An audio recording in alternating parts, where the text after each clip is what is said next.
Hello everyone. This question has been taken from Irodov Fundamental Equation of Dynamics question number 102. The question says a small bar starts sliding down an inclined plane forming an angle alpha with the horizontal. The friction coefficient depends on the distance x covered as k is equal to ax, where a is a constant.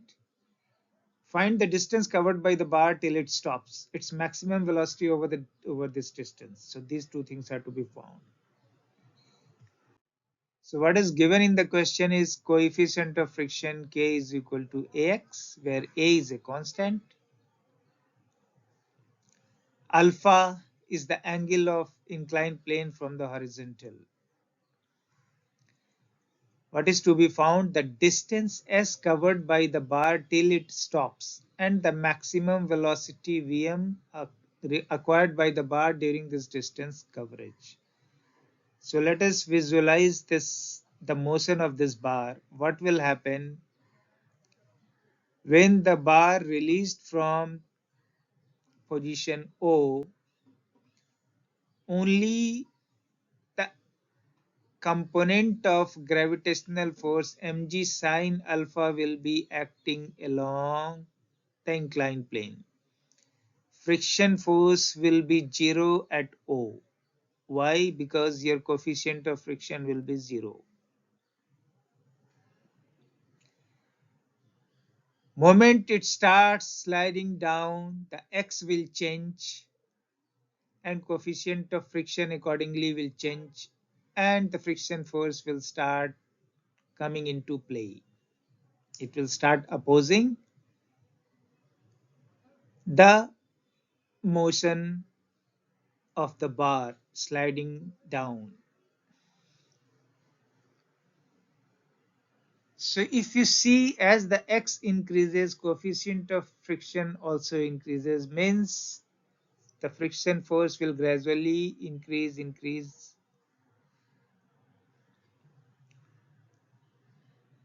There will be a time when the friction force will become equal to mg sine alpha.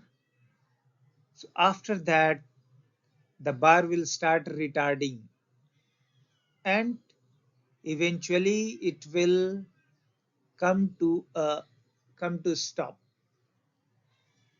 after traversing a certain distance.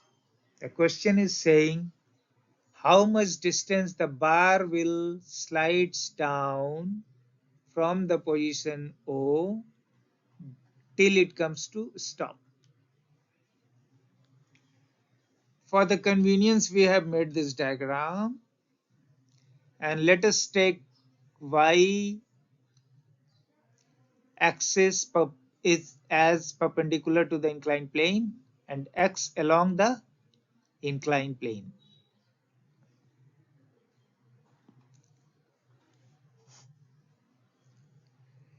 And we should take a position x from the origin O, where we can show all the forces acting on this bar to study further.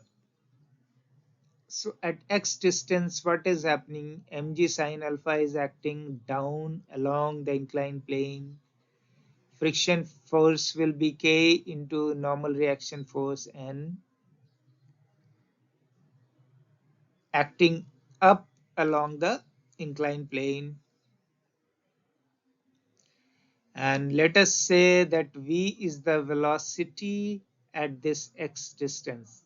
Means the bar has acquired a velocity v along the inclined plane down in the downward direction at a distance x from the initial position, that is from O.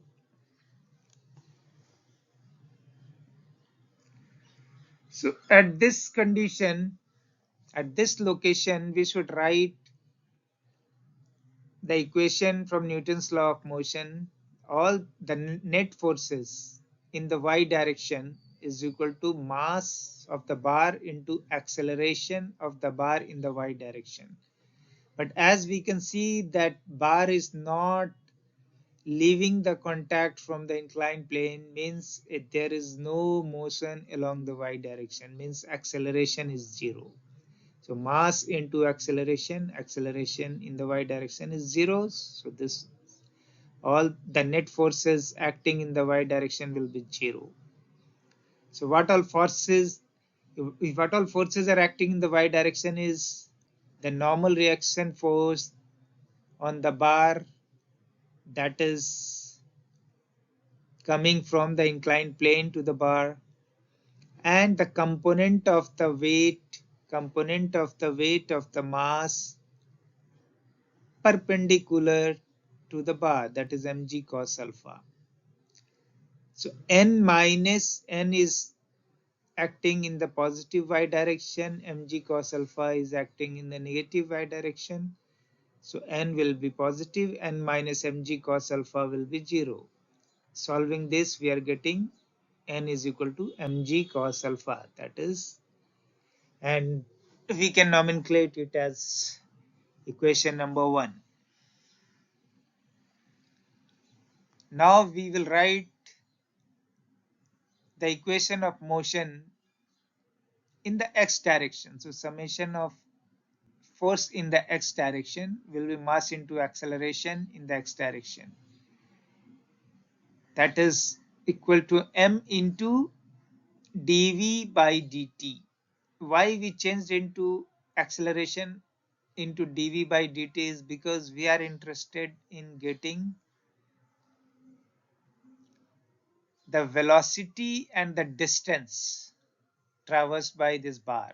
So we have changed ax into dv into dt, yeah, dv by dt. Then further we can reduce it to, or we can make it like multiply dx on the and divide by dx. So dx by dt into dv by dx. So from here you get dx by dt is v and dv by dx is remaining part, m into v into dv by dx. So the equation has reduced to this. So all now we should see which all forces are acting in the x direction. So mg sine alpha is acting in the positive x direction, minus kn is the friction force acting opposite in the x direction, will be m into v into dv by dx. Upon solving,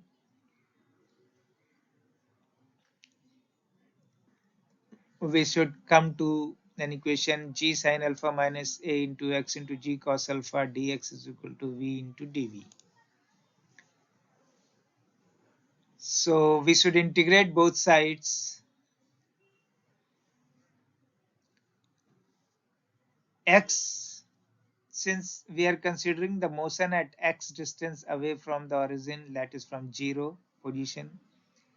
So x is, we can take it, the range of the x we can take from 0 to x. And at the same time, here the velocity was 0, and at this location we have shown the velocity as v. So this will be 0 to v. So upon solving, we are getting v square by 2 is equal to g into this equation. G in bracket x sine alpha minus x square by 2 a cos alpha. So this is equation 2. Now what will happen? V will be 0 at 2 position. Once when it starts, the other till it comes to stop position. So we will put v is equal to 0 and equate for x. So we have got x as 0 one part and the other is 2 by 8 tan alpha.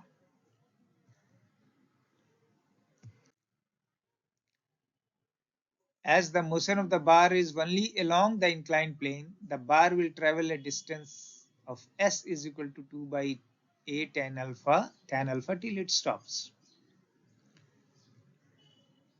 So one answer we have already obtained. Now to get the maximum velocity during this entire motion, what we will do, we will differentiate equation 2 with respect to x and putting dv by dx is equal to 0 for maxima of v, that is for maximum velocity. So upon differentiating and putting dv by dx is equal to 0, we will get x is equal to 1 by a tan alpha. Means at x is equal to 1 by a tan alpha, the v will be maximum, that is Vm. So in equation 2, if we put this x is equal to 1 by a tan alpha, we will get V maximum as Vm is equal to square root of g sine alpha into tan alpha divided by a. So this is your second answer. Hopefully you have understood the way the solution has been done. If any doubt, you can ask in the questions. Thank you.